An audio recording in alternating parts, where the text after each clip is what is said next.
So good morning, everyone. I hope you've been enjoying TFcon so far. Excellent.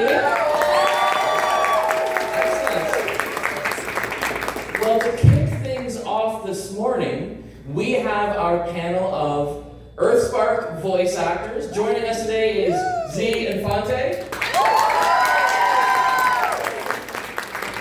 Nicole Dubuque, and Benny Latham.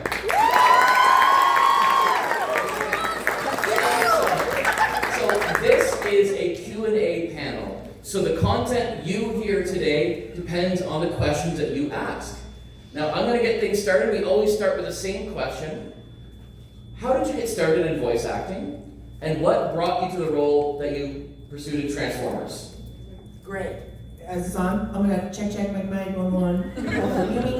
Good morning, everyone. I'm so happy to be here with you. Again, I'm Z Infante. My pronouns are they, them, but all with respect.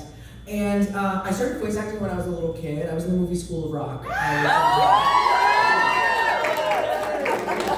And funny story, I actually started voice acting before I did any on-camera work. I did like a commercial for FEMA and for just little voiceovers here and there, Mountain Dew, Dunkaroos. It was a lot of fun, but the highlight for me was I was doing a pilot of a show called Backyardigans. Oh my God! Yeah, right. It was called Me and My Friends at the time, and it was my first gig with Nickelodeon actually, which is crazy to think years later. And I was playing, the moose was Tyrone, right? Yes. I was Tyrone, and do you guys want to know who was playing Pablo? Who? Nick Jonas. Shut up! Nick Jonas. No. And I didn't find this out until years later because my mom was watching like MTV's Driven, and it's talking about the Jonas Brothers and how Nick was in a Broadway show, and Nick used to do country Christian music, and so my mom looked back at her little notes, and there is Nick Jonas's name with his mom's name and their phone number. Those phone numbers do not work. Do not try and get Nick Jonas's contact from me today, okay? I would if I could, but I can't. That's how voiceover really started for me. Was I was again a child actor, something I really loved, and it was probably and still remains the most fulfilling form of storytelling that I encounter because I get to become who and whatever Nicole and the crew put on the page. You know, it's really exciting. So yeah, that's my little beginning with voiceover. Hi. So I started in a similar way, also a child actress. I started when I was 3, doing commercials and voiceovers for commercials. And then I was on television on shows that you probably don't remember called Our House and Major Dad. Yes! But, Gen X. Yeah, so I kind of took a break from that in high school. I was like, all right, I'm going to focus, and I really want to be on the other side of the camera, and so I moved it more into the writing side. But as I did that, I got the opportunity to continue auditioning for stuff. So I've kind of been doing some voice acting throughout, and I auditioned for this show, and I got to play some cons, and I'm thrilled about that. Skywarp and Nova Storm are not just any old. Oh, I should probably introduce myself. Hi. My name is Benny Latham, and I'm the voice of Ranger Malto on Transformers Earthspark.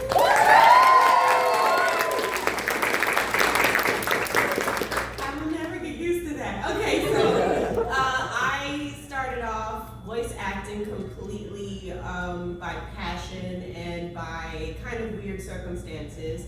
For those of you who don't know my myth and legend, I was a TSA agent at LAX Airport for 10 years. Yeah. I've seen most of y'all barefoot. You go like this? But I was there for 10 years from 2006 to 2016, and in 2013, one of my coworkers was unalived at work. And I was scheduled to work that same terminal that day, and that was kind of a huge wake-up call for me because I realized just how short life is and how precious it is and how I didn't want to spend my time doing anything other than what I really, really, really loved. So I took some time, went to voice acting classes right here in Burbank, and was discovered by my agency in class. And then the pandemic hit, and nobody was working. We were all scared. And then throughout the course of the pandemic, we all figured out how to record remotely, so I invested in some equipment, and my agent sent me this audition, but of course it wasn't Transformers Earthspark, it was called Hometown Heroes. Hometown Heroes. And all the characters, all the big rock'em sock'em robots were named different names, and we had no clue. But I remember reading that and going, oh my God, I know this woman. I was raised by women like this, women who believed in being of service, well, people rather, not just women, but individuals who believe in service and wanting to help folks. And I was like, oh my gosh, I know her. I feel like I got something in the tank, let me try it. And one thing led to another, and here I am. So,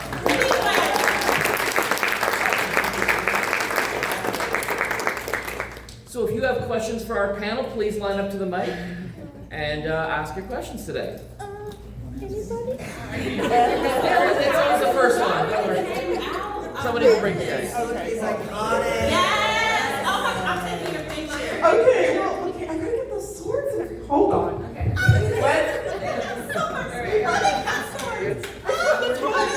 We're taking a picture of each other after. I don't know if y'all figured this out yet, but I'm a nerd.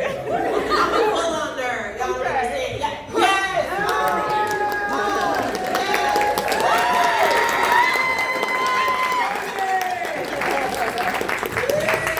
That's my baby. Go get him, child.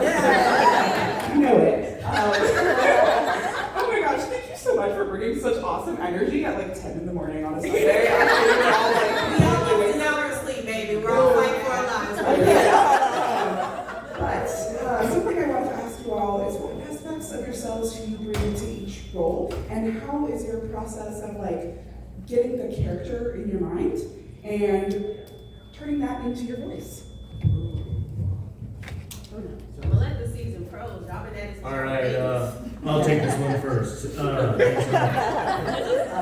you talking about?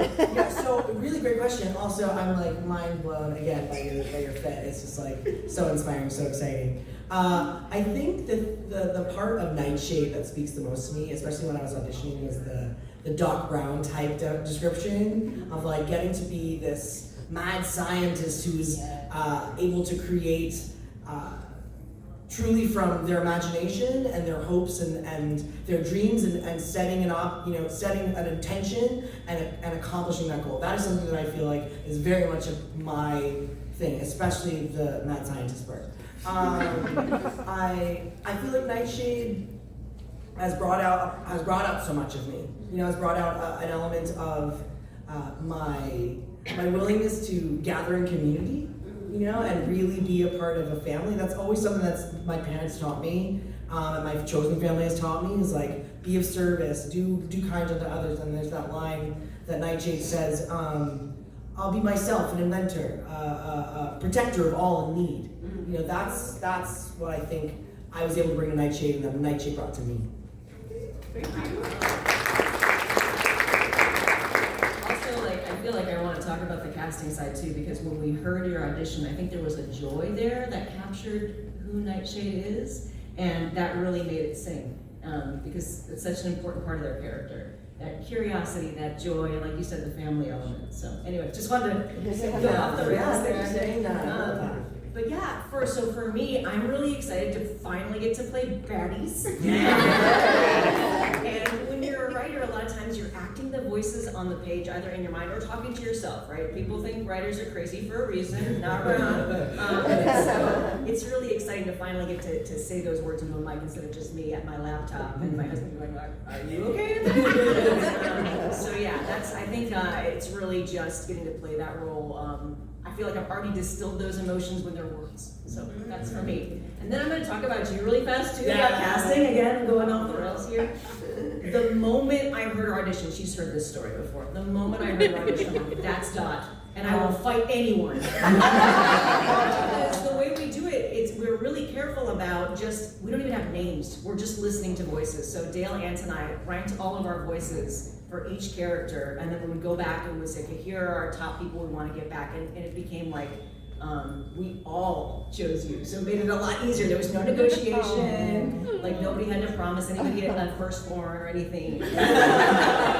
So yeah, so it was so exciting to be like, that's the voice in my head, there she is. Oh. So anyway, okay, throw to you, sorry. Yeah, no pressure.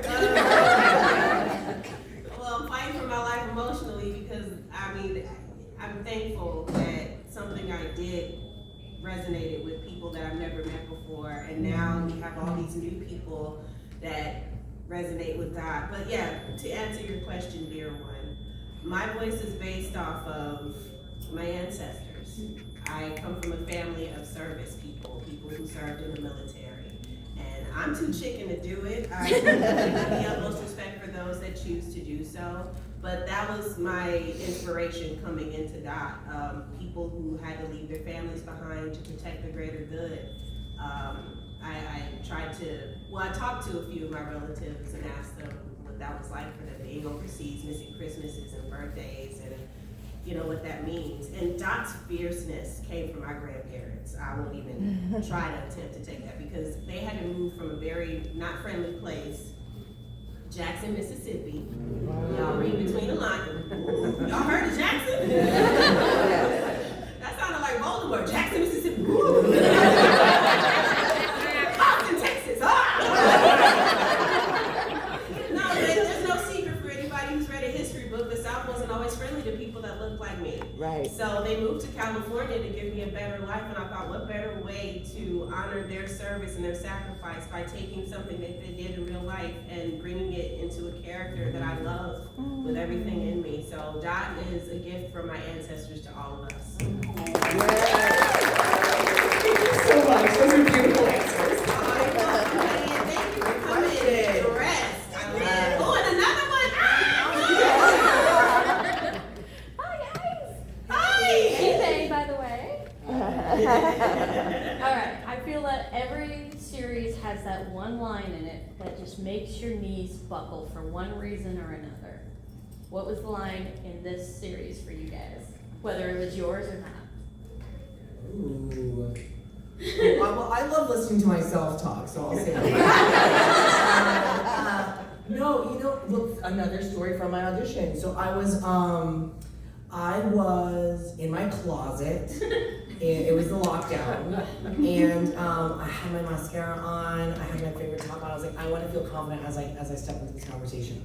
And so we're talking about the character after the audition, and talking about my experience as a non-binary person. And I'm describing, I remember, oh my God, I was in the shower, and I was crying, and I've never been there before. And I remember saying to myself, this is like, as a teenager, I was like, I'm not a girl, I'm not a boy, I'm like, of a girl, like something there.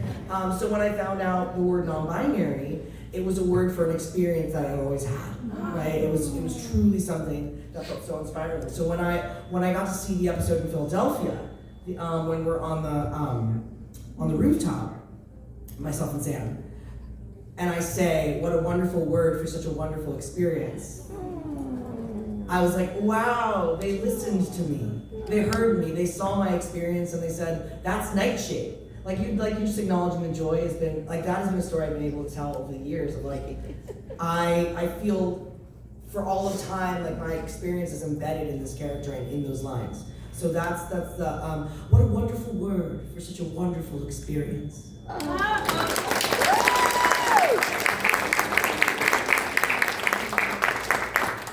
Go next, because I'm still thinking. Gosh,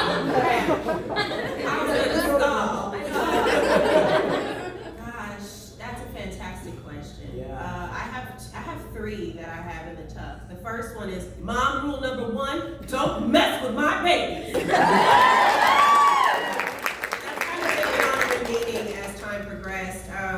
Y'all read the news, y'all seen the videos, y'all know what it is. This character, and I have gone to defend this series and these characters with everything in me. Just because something doesn't appeal to someone or you're not really into it doesn't mean that you have to go and use this phrase, but pee in somebody else's lemonade. You don't have to drink it. You don't.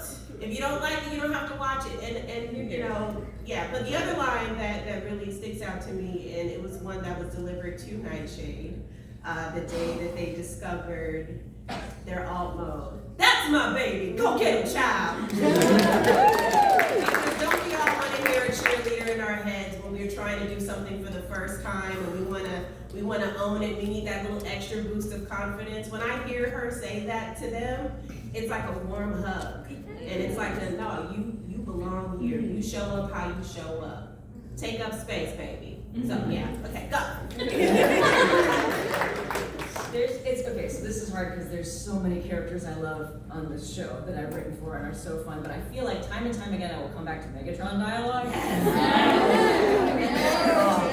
I mentioned this in the panel the other day, so probably some of my favorite lines are lines you've never heard because they got cut because a lot of our scripts ran very long in the first season. So I think the sea chanty is gone, but that was a really wonderful moment. Yeah, we had a duet in the episode, I think it's episode 8. It's when Bumblebee is with Optimus and Megatron, and they all started like, singing, and it became this earworm that Megatron was really mad about.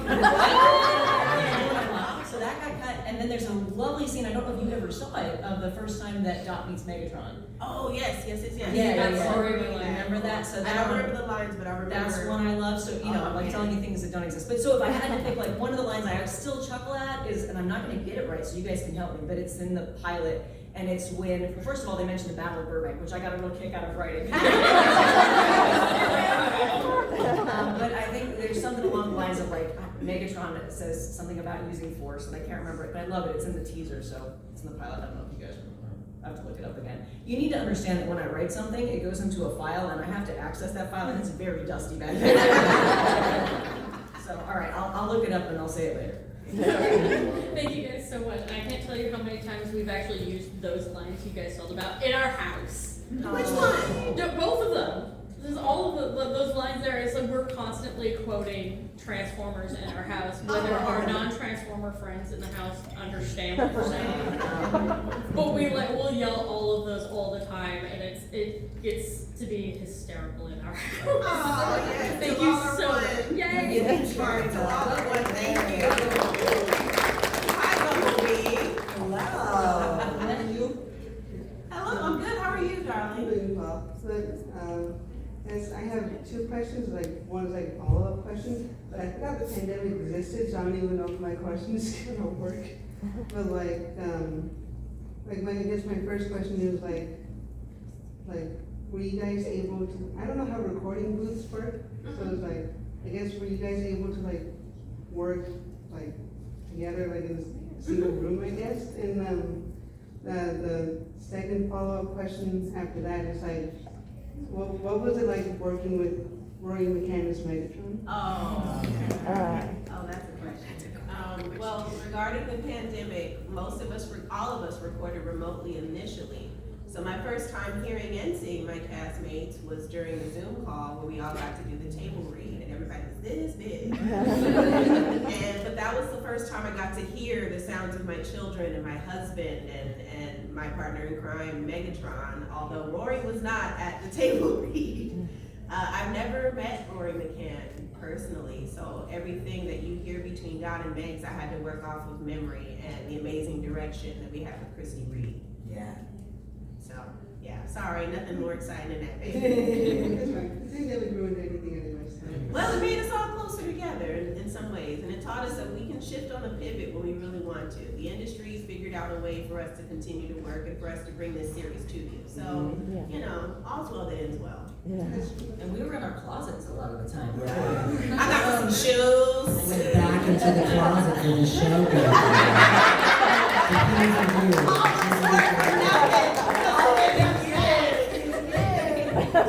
It would be really funny because you see on a Zoom call and people are bending over because there's like clothes here. That's the best way that we could get good sound quality because closets are small and they have lots of padding of clothing. So yeah, that was pretty funny for a while. I got very privileged in my experience because I came in, like 8 or 9 episodes in. Yes. So I got to, because I live in New Jersey, New York area, and so I would go into a studio, and this is the days where like I couldn't even like really talk to my engineer in face to face. Like we had to do all of our conversations with us in our separate rooms, and that was my experience with the recording. And then just the amazing voice actors that we have on this show, like the icons that I've been able to watch and listen to, have taught me so much about my abilities and what I want to do. So someone like Roy is like, I want to be at that. Listening to that performance makes me recognize how far I can go. Cool. Sweet. Thank you guys. You're welcome. So, Hello, love. Let's go with the book. more. How damn. Wrong show, but I really enjoy this character. Don't judge me. We stand for sorry. We stand. Hi. Hi again to some of you. I wanted to know if there's any character arcs for some of your characters that have existed in more than just this show that you want to see come in this show, or if your character is new, what you would want to happen for this character in coming seasons, hopefully. Well, Dot is a new character, but I read a couple. Like I said before, I'm really a nerd. Like I do this for real. And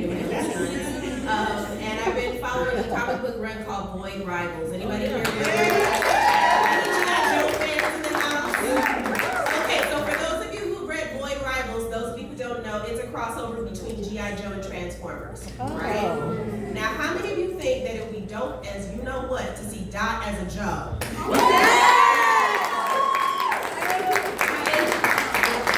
Right? Like maybe a backstory before she met Alex. Like she's kicking, you know what, and taking it. There's babies here, so I can't talk real like I want to, but that would be fire to see Dot as the Joe and kicking butt and taking names alongside Megatron before she got married and settled down with Alex and the kids. I mean, I want to see it. If y'all want to see it, y'all can say something. Yes. Right? Man. Okay, go. I just want to hang out with Starscream more. Yeah. More shenanigans. Yes. I'd want some like Beast Wars situation for Period. all of or like more characters like Tarantulas to be able to like interact in that way and see how the characters build that relationship as Beast Bones. All of them sound really great, and now I really want those things. Write your comments person. Thank you for the question, love. Hi. How are you guys doing? Good, you? Good. So I was a teacher when Earthspark came out, and Earthspark has a lot of really meaningful themes for young kids. And I was wondering if you guys have had the opportunity to hear from any of the kids you've impacted, and if so, is there anything that stands out to Take you? it away, Night Shift. Yes, I love young people. Young people are so inspiring, and I feel like like you said, the joy of Nightshade, it's the youthfulness of Nightshade, right? That's like beyond age, right? It's like, I'm a transformer, you know? It's an incredible experience to recognize when young people come up who both know the Transformers world and don't, and they'll tell me it's the first time that they've seen themselves in the media, or the first time that they felt included in a franchise or in a world. And I think one of the most exciting experiences I had when someone came up to me was, it was I went to the Baltimore TFcon. Who was there? Anybody else there? It was like, I was there. And someone came up to me and asked me about my experience as a non-binary person and what it's like to be out and genderqueer. And I remember getting very emotional because for me it was one of the first times that I really was able to reflect on the impact of not only my work, but the work of an entire team that came together to take a chance on a character that, like we said, has been, people have things to say about everything. Do you mean everyone has an opinion? But I will just say the Nightshade hate is like iconic. Okay. I have arrived. And you know what? That's what it is too for me. Is like watching other people recognize that, like, no matter the hate or the anger coming at them, they belong. You know, and that's what excites me most about Nightshade. And I thank you for being a teacher. I really appreciate that. Yes. Teachers are so important. You mean a lot to a kid we're gonna call Jay. Say that again. You mean a lot to a kid we're gonna call Jay. Okay, yeah. Awesome. Oh my God. Give them like my crazy energy. Please something. Absolutely. Yeah. Me? I'll tell this quick story. The first time I came to TFcon was a couple years ago, and I'm closing up, getting ready to go home, and there's this little black girl with this huge afro puff coming walking across my table. Not across my table, but in front of my table. Yeah, that story went a whole other way.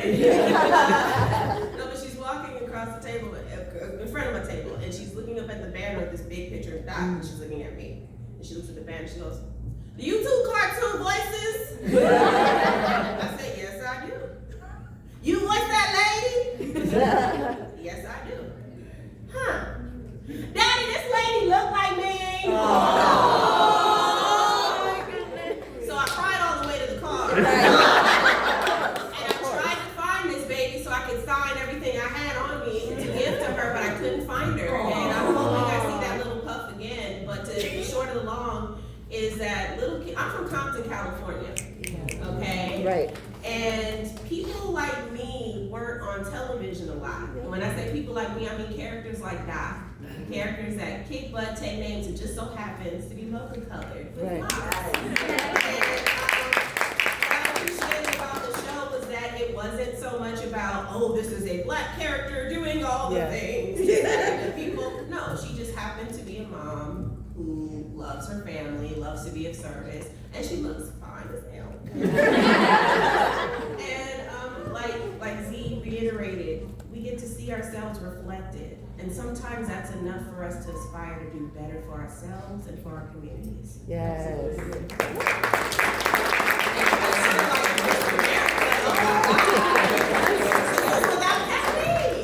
I don't want to leave you out. I've inspired people to commit crimes and be evil.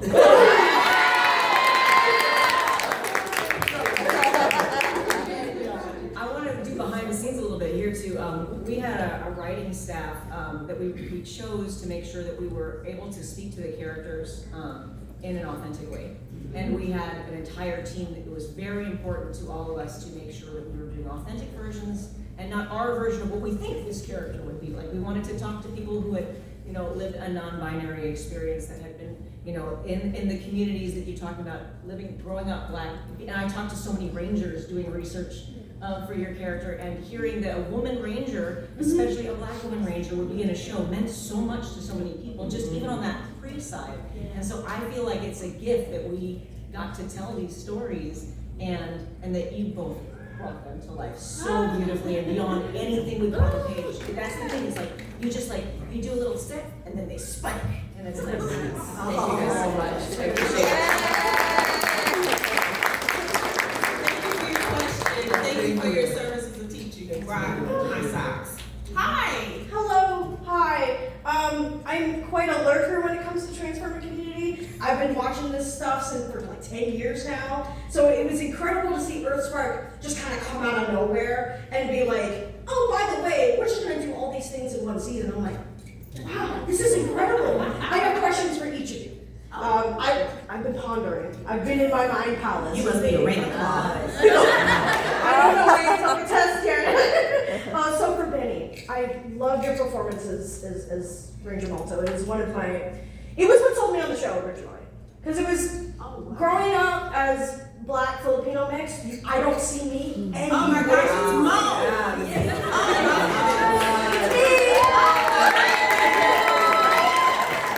So to see that representation was insane to me. Filipino dad, Black mom, 2 kids, beautiful, well raised. I was living vicariously through season 1. Let me tell you, I did not grow up anywhere similarly to the way they had been raised up. I've been raised up through hell and back, but to see that represented like that. Let me get to my question. I know that you had mentioned that there was an extended scene of Megatron meeting Dot for the first time. Based on your understanding of the character and of Megatron's character, what do you think was the first thing she said to Megatron when they first met? Move out of my way.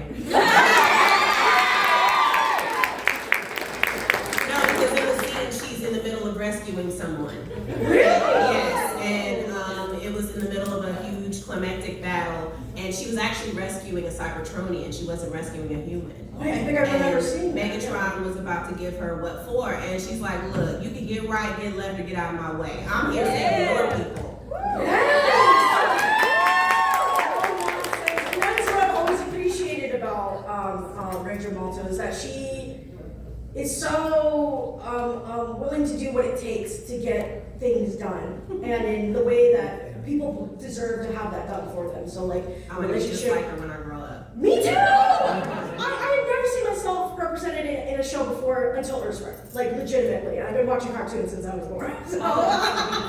Thank you for sharing that, sweetheart. Yes, thank you for being here and for sharing your voice with us. I really appreciate it. Y'all gonna have me. All right now.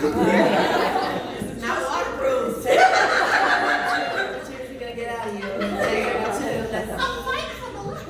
Me too. I am fighting for my life right now too. Nicole, I have a question for you. This one's a little more industry related. Now that the industry has shifted from television programming blocks to streaming services, what was the process for writing on the show like? Oh, okay. It was still pretty standard on Earthspark. I think that the question comes up when things are made now, where do they go? Because nobody's watching linear, right? And streaming services are all competitive and have different viewerships. And I'm seeing more stuff just go to YouTube now or Tubi. That actually didn't influence us so much in the writer's room. So we had a big writer's room. We would break story just like normal. I'm a big one on table read, so I always have my writing room read it because I think you have to hear the words to make sure that first of all, they're not going to make actors trip because sometimes things look good on the page and then you try to say them and you're like, yeah, no, that's too many consonants. It was all pretty standard. I think the one twist whenever you're working on a Transformers show is that you have a toy company behind it as well, and so you have asks that come in sometimes later than you would expect on a regular show that you had to do quick pivots on. So yeah, that's I think the difference that I could offer you is this show versus anything else, but not streaming wise. Okay. Thank you for the question, Nicole. Yes. And one more question for Z. Let me get my little notes out. This is more just like in general, just like how Ranger Malto was huge for me. Seeing Nightshade and that episode with tarantulas. We all know which episode that is. The one where Shout out to me. Shout out to like that episode is so huge for me because there's always been an intersection between queer stories and horror and gothic stuff. So the fact that Nightshade really gravitated to the grave and the owl and all of these symbols, like it's so closely tied to the queer experience of like rediscovering yourself and being like, I like that, and I like that too, and slowly but surely kind of like following that I guess like personal bread trail of finding who you are and that whole relationship with tarantulas. So it's like I wish I see more tarantulas. But my question to you was, growing up, what media spoke to you? Like, it's always a subconscious thing as a queer person, because you're just like, oh yeah, I was into this, but then in hindsight, it's like, that made me gay. So for me, I look at Megatron, Transformers Prime, I'm like, Arachnid, Transformers Prime, I'm like, that made me gay.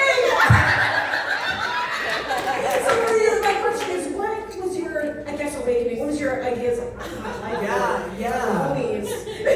That's me, SpongeBob.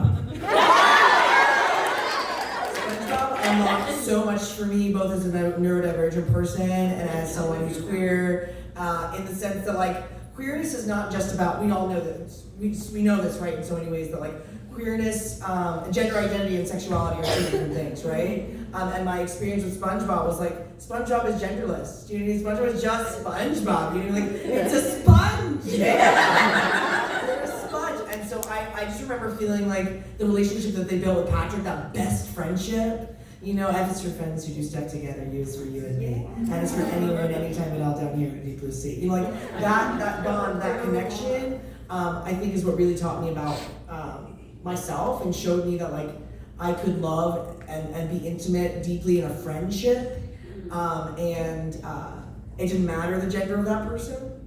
And I really found that like I really appreciate you sharing your experience, especially the idea of like just watching something and saying, oh, maybe me, because it was definitely in cartoons. It was definitely in animation when I really started to see myself.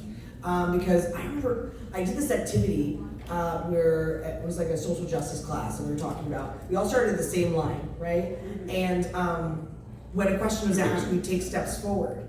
And as a queer person of color, the questions that were asked, I got to take very few steps forward.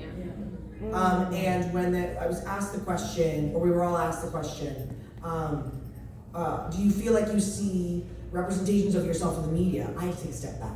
You know, because at the time, it was present but really in animation for me. Like Gargoyles was like my big awakening. Are you kidding me? Oh my god.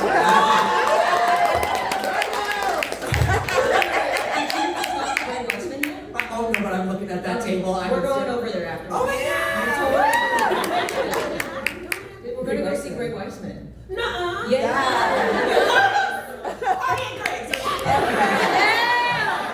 Don't tell him I said that. Thank you for your question. Thank you all for being here and thank you for contributing.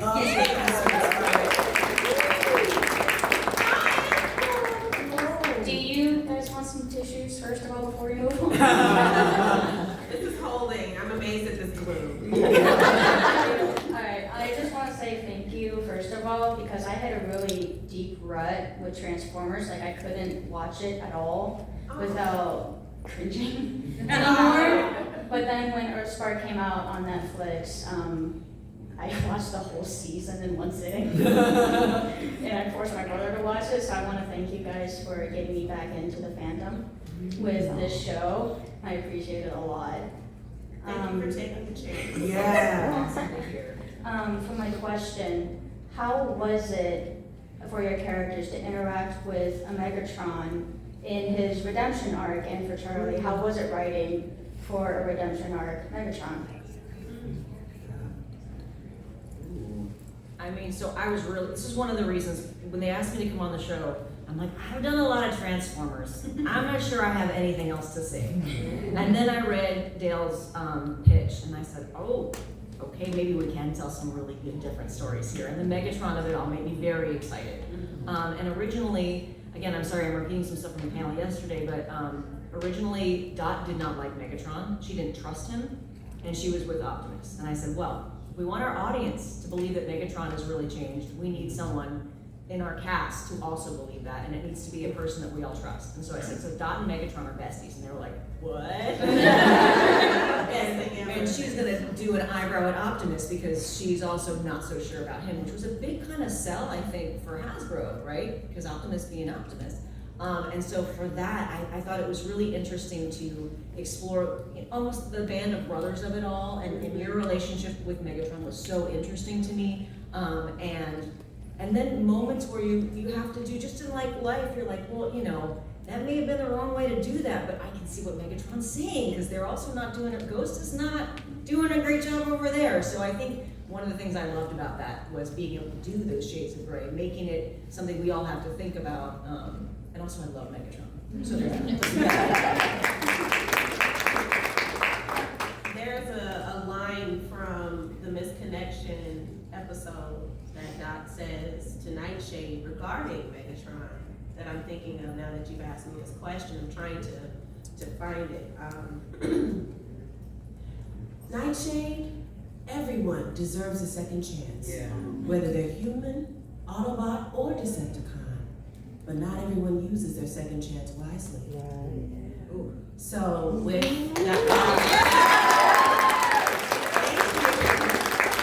that recontextualized Megatron, I grew up on the G1 series. So when you're selling toys, it's the good guys do this, the bad guys do that, and that's all you know, that's all you care about. But as someone who went from being a TSA agent to being a full-time voice actor and dealing with what's the word? Imposter syndrome, and feeling like you don't quite belong and feeling like you have a second chance at life, I kind of was able to relate to Megatron in a lot of ways. Here you are, you have this crazy reputation for being the baddest dude in the galaxy, and you have a change of heart because of what a human being did. Now we all know how Megatron felt about humans. Think about what Dot had to do to get him to change his mind. What kind of person did she have to be? What was good? That part. Shazam moved out the way. No, but it says something that someone else's character can be changed because someone had the courage to stand up and do the right thing.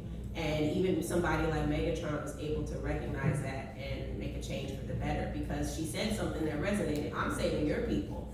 I'm here to save the Cybertronians, but here you are talking all this crap about humans. I don't see you lifting anything, trying to help your fallen comrade. Get right, get left, and get out of my way.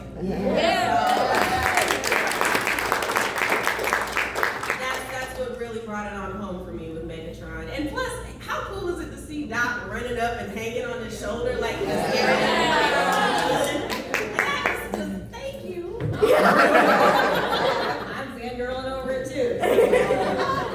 Oh, that's the line, right? It's was it resist? It's my favorite part.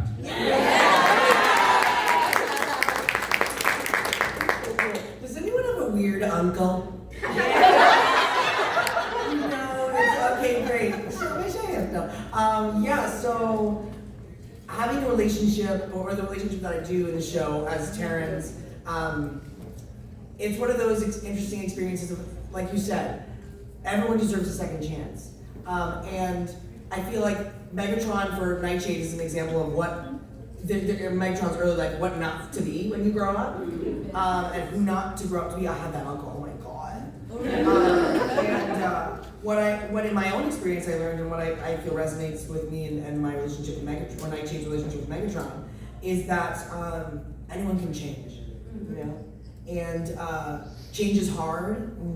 Change is uncomfortable. Transition is hard. Transition is uncomfortable. Oh, you preaching. But hey, a lot of the people in the back.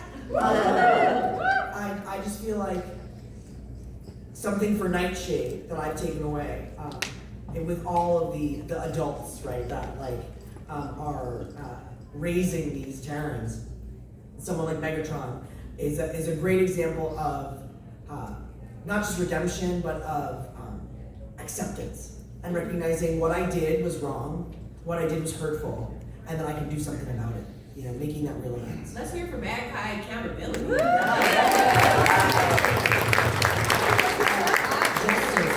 Justice, that's right.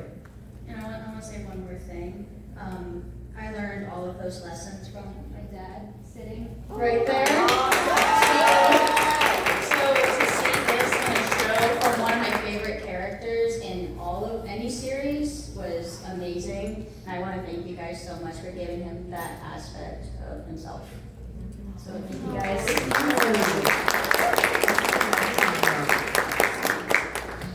Hi everybody. Hi. I just want to say thank you so much for coming out here and being out here with us. We really appreciate it. And I just have really two quick things. First of all, I really wanted to say thank you guys for your representation. Obviously, I'm not an amputee and I'm not non-binary. I am asexual and I'm neurodiverse, you know, and I am disabled. So I feel like anytime like representation of different parts of the community come through, I feel like it's important for the whole community. So thank you again for that. I also want to say that I have a communications background. I'm a student, you know, grad student, so I'm pretty busy, but, you know, you mentioned you were a TSA agent before this, so I was wondering, you know, like, how was that transition from, like, a completely different thing to voice acting, and if you have any advice for someone like me in that regard? First of all, congratulations on being brave. Thank you. Take a bet on yourself, especially in something that everyone tells you there's no chance, you don't know the right people, you're not a celebrity. The only guaranteed failure is not trying at all. Life is short, but it's wide. Give yourself grace, give yourself space, give yourself...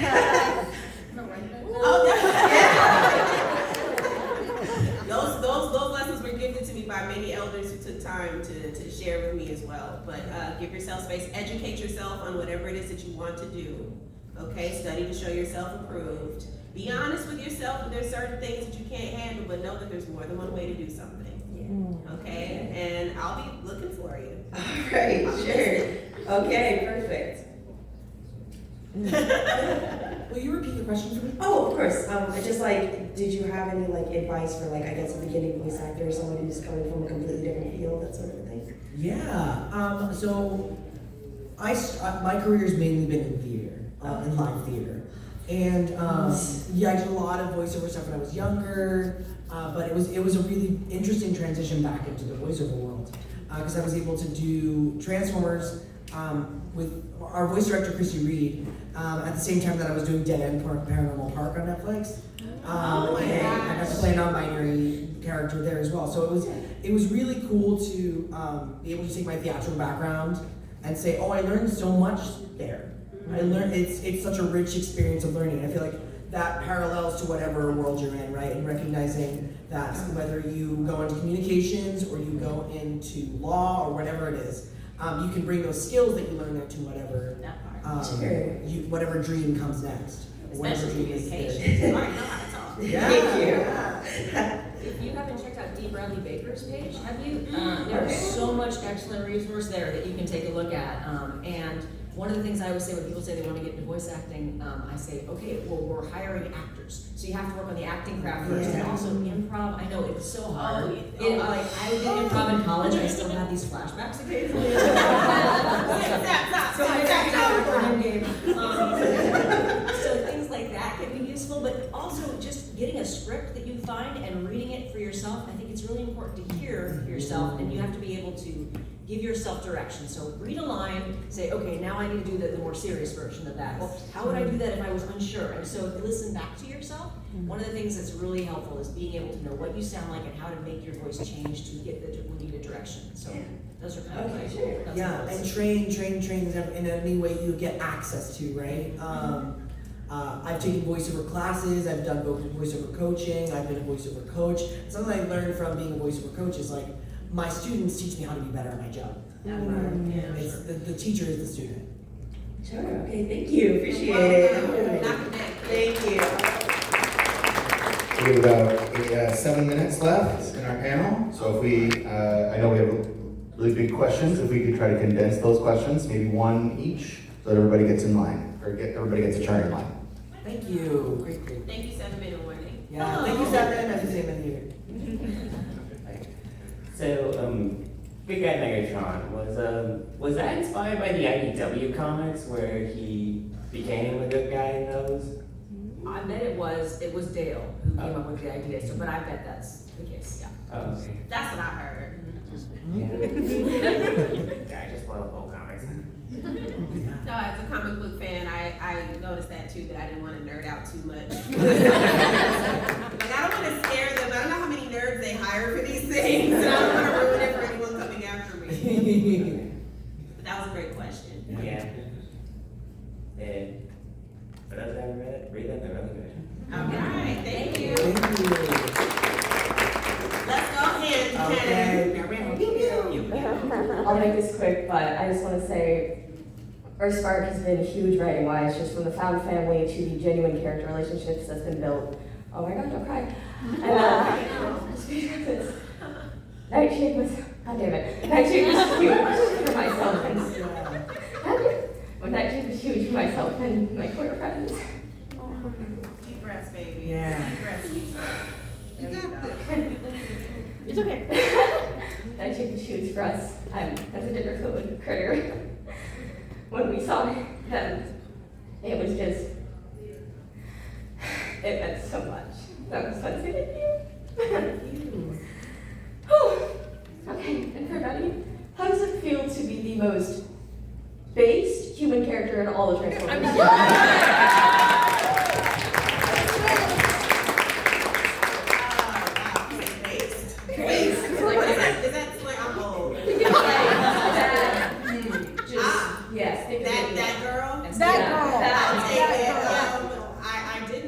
Until you said something. But the short and the long is I'm honored to be a part of the franchise. I'm honored to make space for people who do and do not look like me.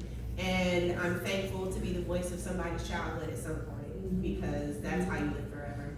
Thank you guys so much. I love that jacket. Hello. Oh my God. Okay, first of all, you guys are awesome. Like, I've been all of Earthspark while I was sick over winter break, so like you got me through that. So thank you. Yeah, so I just love Earthspark so much for like all the reasons that like everyone's been talking about. Like I love the representation. But my question is, what was your like? Do you guys have like a favorite scene that you guys were in, that your characters were in, or? Oh my gosh! So the battle, I think it's in episode 9. Oh my God! That when I saw those boards come in, the board pitch, we were all just silent watching that. It was so beautiful. So like, yeah, that scene is exactly what we wanted. Animation is awesome. It was beautiful. That was great.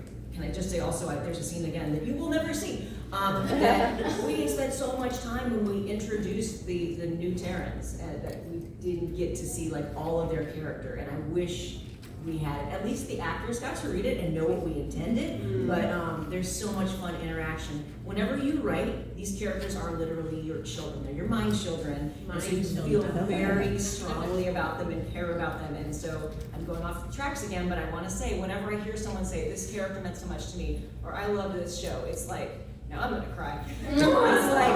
It's like, you know, your kid's getting a compliment, and you're just so happy about it. Proud mama.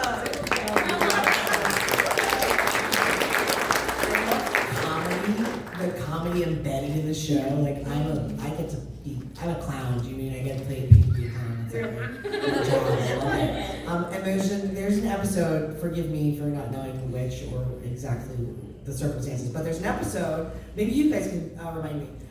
Where the Terrans are trying to go save, I believe it's Dot and Mom and Dad, and we like put on fake Decepticon stickers. Yes, it's just like Nightshade's like shaking in their boots. That's probably one of my favorite moments. I was watching that this morning. Playing cool, just playing cool. Oh, it's my turn. I'm sorry. What was the question, real quick, baby? Like, what was your favorite scene that your character was in? When Doc punches the crap out of Manjoy and he goes, "My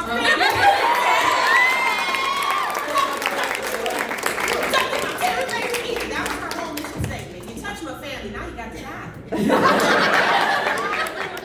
Thank you so much. Thank you. You're welcome, darling. Thank you. Welcome back. Hi. Hey, sweets. I had another idea. If you could do a buddy duo episode with anyone in Transformers franchise, who would you pick for your character? Elite One. My character is so like bad, but you know, they're just like, it's just the confidence that the character holds is something I think that's really inspiring for Nightshade, because Nightshade's a little like very sure of themselves, but I feel like there's a lot to learn from your elders, and that's what I feel like Nightshade is. Yeah. Blades. I want Blades over on the Secret Only because I've always wanted to work with a voice actor. I think Dot and Jazz situation. Those were amazing answers. Also, it was me from Baltimore. Hi, Also, on your earlier comment, I am in school for comics, so hopefully one day I'll be able to write that Transformers comic. I really Please want more to. jobs. Please write some stuff for me. Yes, I would love to. And you already got a voice actor in here somewhere. There they go. Thank you. You're welcome, darling. Thank you. Hello again. Alright, so we all eat up the relationship that Dot has with Megatron. But one of my favorite things is that every time Optimus speaks, she just gives him like the stank eye.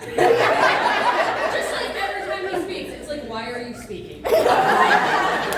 Why do you think that is? The reason is because Megatron is more of a spokesperson in Dot's eyes. He talks the talk, but he doesn't always walk the walk. So for Dot, somebody who got it out the mud, as the kids say, she feels more sincerity from Megatron's story because he had a harder fight. He had to fight to be seen a certain way. He had to fight to be trusted. There's all these things that go into building trust. Whereas Optimus has had kind of an easier ride in Dot's eyes. So it's like, man, sit down, you ain't done. You don't know anything. There we go. Yeah. All right, that's all the time we have for this panel. Let's go around and applause for our guest actors.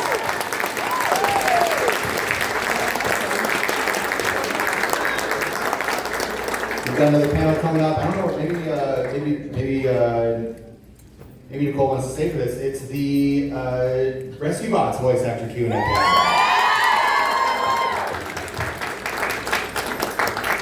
Yeah, so that's in 4 minutes. Everybody say love!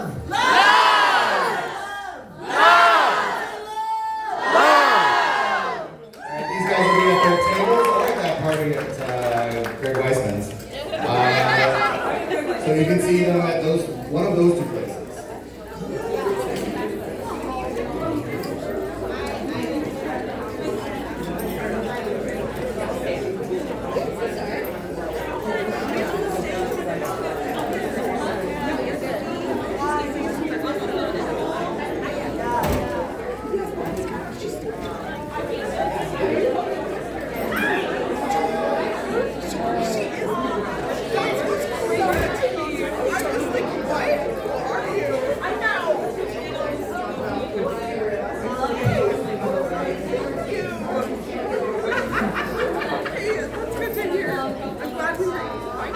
I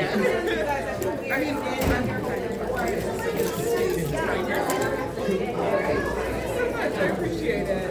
This is I'm being a little in struggle.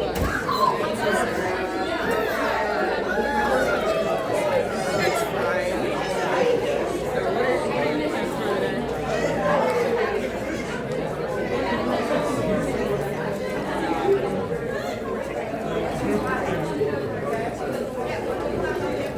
You know, I always keep and I really want to, and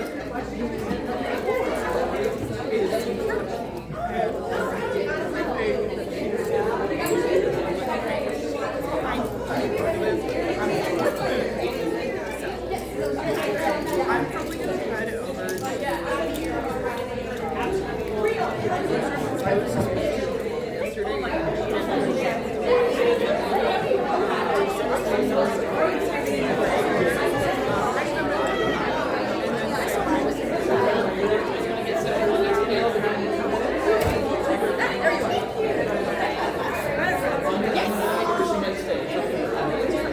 I love your chase cosplay. Thank you. Got the gloves That always happens. Well, they're white and they match the bed. Oh, so it just let them. Oh yeah, no, it's gonna take me 20 minutes to find them. Where did they go? I got halfway down here and I went, yes. But like, I love that YouTuber just started getting me back. Oh, I've been watching it since it was coming out. Like, on the house. I was that person who was like, oh, let's, I wasn't going to watch it, and then I ran out and it's like, oh, I'll turn it on, and it's actually good. And I'm like, this is so fucking amazing. Yeah. And of course it was too late, all the toys pulled out. Yeah. When I ended up watching the first Transformers that I got into, and I watched it because I had a little brother at the time who wanted to watch it. So, and my mom was like, you guys need to watch Transformers Prime next to us. And I'm like, okay, so we'll watch the rest of the box, and I love it. I will get oh, nice. They're just so bad. Every time I feel down, and they're so sick. Oh, I put on rescue bars all the time. I quote a lot of episodes. We were watching that, we're like, okay, Jesse's gonna be annoying. And then like we got a few more episodes, and I'm like, alright, this is funny. Our next coming into the next panel, we're getting in about 2 minutes. We will die on that show. Yes. I can't tell you. When he said, are you aware of the we had to pause the show. We were laughing so hard, I thought we were gonna die. We're just like, laughing so much. Unintentional dry humor. It is. And like when he tries to be funny, it's painful. Yeah. Yeah. It's like really fun.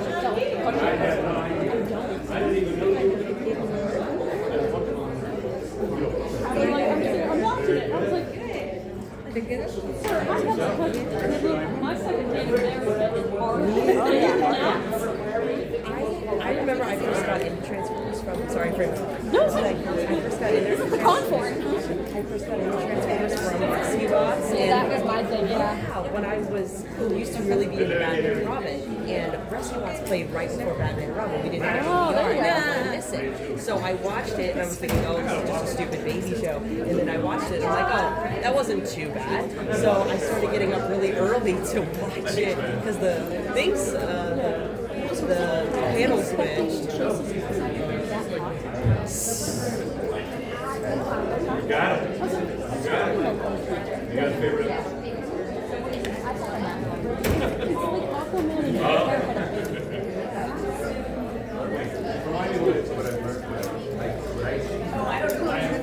Oh my god. I love Rescue Bots. Oh my god. And like there's so much in there for like the kids.